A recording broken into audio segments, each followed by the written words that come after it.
The Partisans are having a Christmas party in Russia, and there's nothing that Vladimir Putin can do about it. From inside his own country, Putin is having to deal with Ukraine's sympathizers and even simply Ukrainians who are launching attacks against some of Russia's assets in the place where they're supposed to be safest.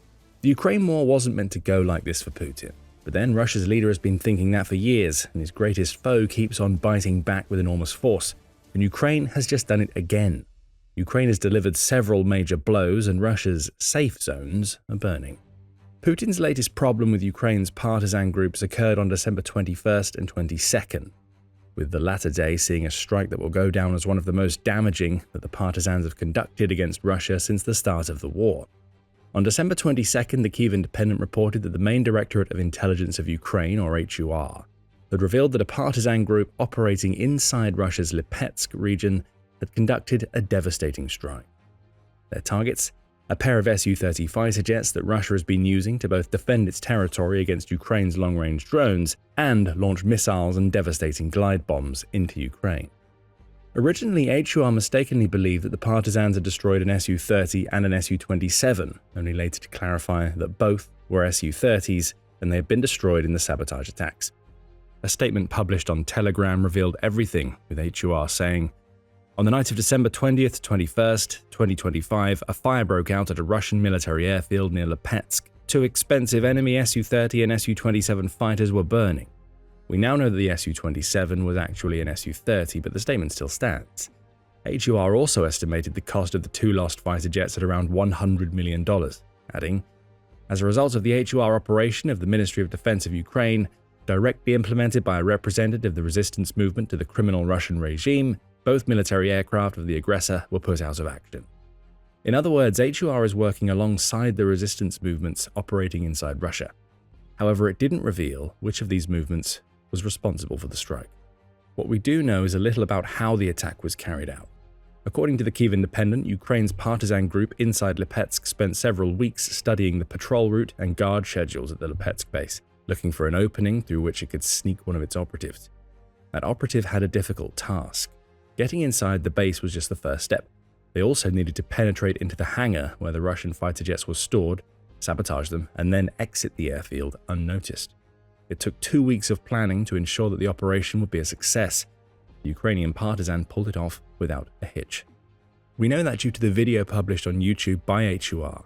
The 90 seconds or so of footage starts with aerial shots of the base that the partisans targeted before switching to recordings captured by the saboteurs as they set about their work. We see the numbers on the tails of the targeted jets and the operatives sabotaging the controls inside those jets. Then, fire. A lot of it, as the two jets went up in flames. The final seconds of the video are shot from the partisans' point of view as they make their escape from the airbase, completely unhindered by any Russian guards. This was a perfectly planned operation that had just cost Russia two valuable assets, both in terms of their effectiveness against Ukraine and the sheer monetary value. Su-30s are among the last airframes that Putin wants to lose, never mind losing two of them in the same night. As Army Recognition points out, the Su-30 is a multi-role fighter capable of operating in all weather conditions. It's even resistant to many forms of radar jamming, and when it locates a target, it has plenty of weapons at its disposal to wreak havoc on that target. Among them is a 30mm GSH-301 gun, which comes with 150 rounds as standard and 12 external stations that can store the kinds of dumb bombs that Russia has been converting into the glide bombs that have devastated many of Ukraine's cities. An Su-30 can also carry a variety of air-to-air missiles, including RWAE, R-27ER, and R-73Es.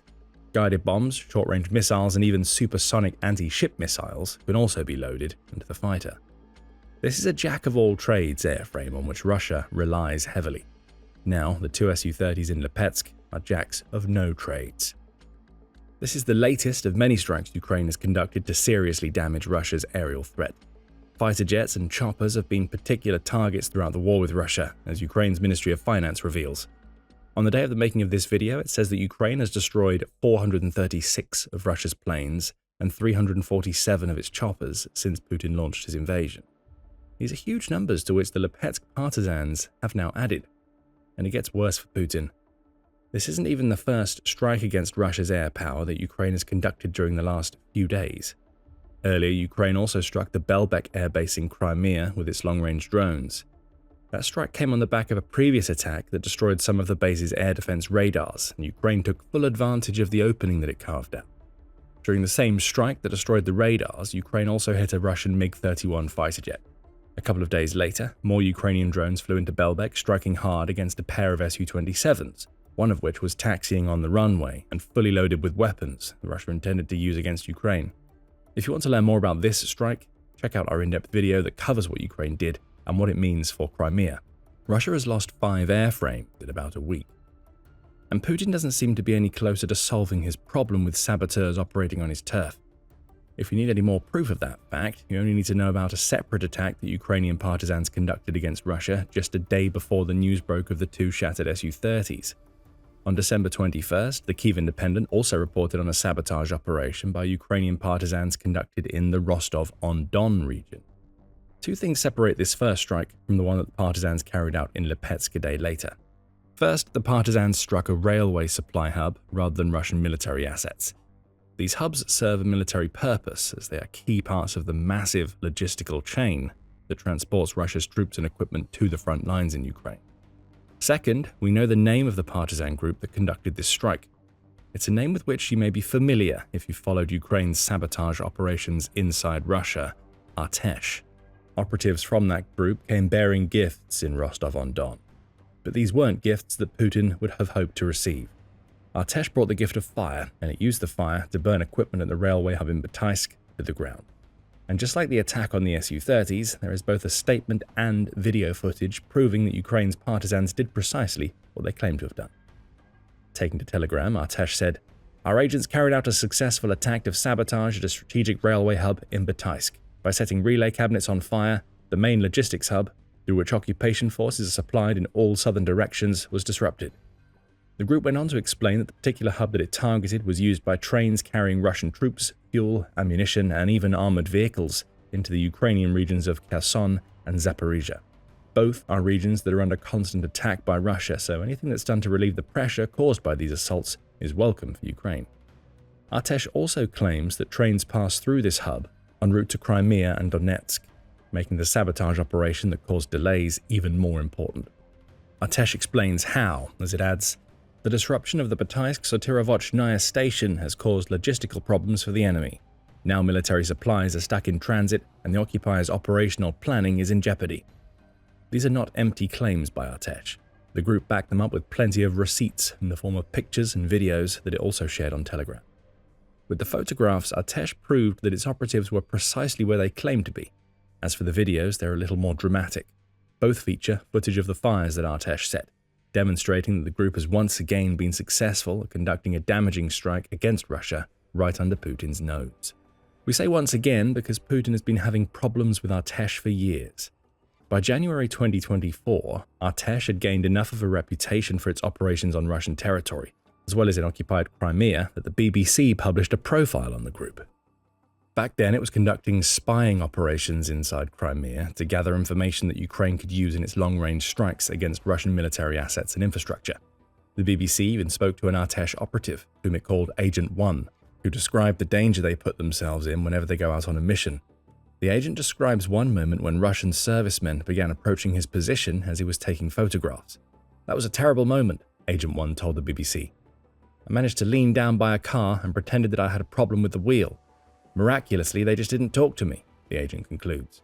We don't know if that's an indicator of how well the agent works in their sabotage role or of how poorly Russia's troops are doing when it comes to identifying people in their occupied territories who are working against them. Opposition to Putin's actions is what drives the Atesh operatives.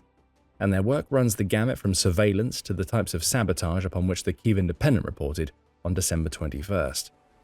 Almost a year before the BBC profiled the spies and surveillance personnel that worked with Atesh in Crimea, the same group had been responsible for an attack on the railway on the peninsula.